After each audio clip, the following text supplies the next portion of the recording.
আজি দেওবৰীয়া সাজটো ৰেডি কৰিছো এফালে আছে ঔটেঙা আৰু বৰালি মাছ এ দেখিছ ন যেটো গৰম আহিছে ন আজি গৰম গৰম ফিলটো আহিছে আৰু এয়া ঔটেঙা আৰু বৰালি মাছৰ জোল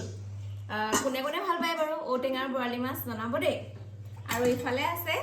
এয়া কচু কলা কচু কণ বিলাহীৰ সৈতে চিকেন এয়া মুৰ্গী মাংস দেই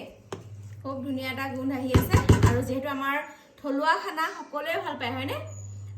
এই বস্তুটো কোনে ভাল পায় জনাবচোন বিশেষকৈ কচুৰ লগত চিকেন কোনে কোনে ভাল পায় মানে কণ বিলাহী দিয়া আছে